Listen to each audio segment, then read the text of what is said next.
Good morning and welcome to World Book Day.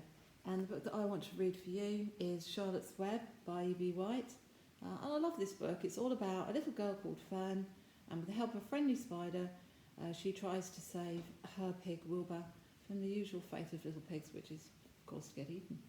And I love the way it starts in the beginning, in the kitchen of the farmhouse, as Fern and her mum are getting ready for breakfast.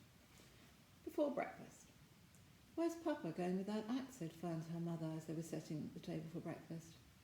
"Out to the hog house," said Mrs. Arable. "Some pigs were born last night." "I don't see why he needs an axe," continued Fern, who was only 8. "Well," said her mother, "one of the pigs is a runt. It's very small and weak, but it will never amount to anything. So your father has decided to do away with it." "Do away with it?" shrieked Fern. "You mean kill it? Just because it's smaller than all the others?" Mrs. Arable put a pitcher of cream on the table. "Don't yell, Fern," she said. "Your father is right. The pig would probably die anyway." Fern pushed a chair out of the way and ran outdoors. The grass was wet and the earth smelled of springtime. Fern's sneakers were sopping by the time she caught up with her father. "Please don't kill it," she sobbed. "It's unfair." Mr. Arable stopped walking. "Fern," he said gently, "you will have to learn to control yourself." "Control myself?" yelled Fern. "This is a matter of life and death. And you talk about controlling myself." Tears ran down her cheeks, and she took hold of the axe and tried to pull it out of her father's hands. "Fern," said Mr. Arable, "I know more about raising a litter of pigs than you do. A weakling makes trouble. Now run along." "But it's unfair," cried Fern. "The pig couldn't help being born small, could it? If I had been very small at birth, would you have killed me?" Mr. Arable smiled.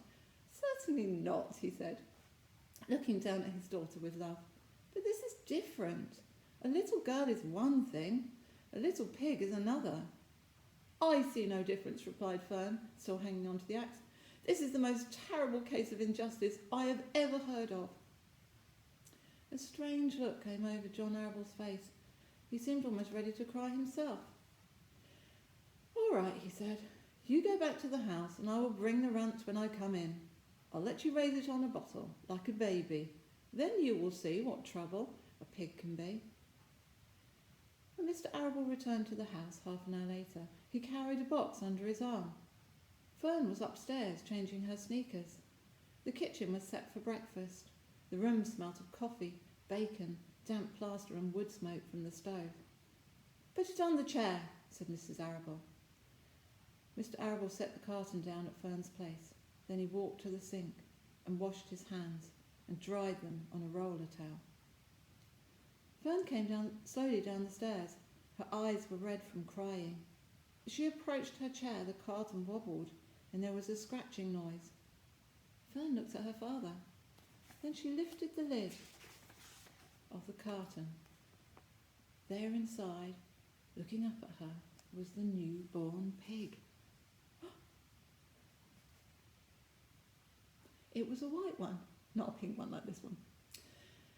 The morning light shone through its ears, turning it pink. "He's yours," said Mr. Arable, "saved from an untimely death. And may the good Lord forgive me for this foolishness." Fern couldn't take her eyes off the tiny pig. "Oh," she whispered, "oh, look at him. He's absolutely perfect." She closed the carton carefully.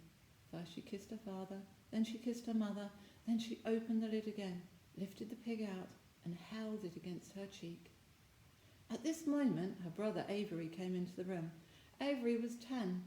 He was heavily armed, an air rifle in one hand, a wooden dagger in the other. "What's that?" he demanded. "What's Fern got?" "She's got a guest for breakfast," said Mrs. Arable. "Wash your hands and face, Avery." "Let's see it," said Avery, setting his gun down. "You call that miserable thing a pig? That's a fine specimen of a pig. It's no bigger than a white rat."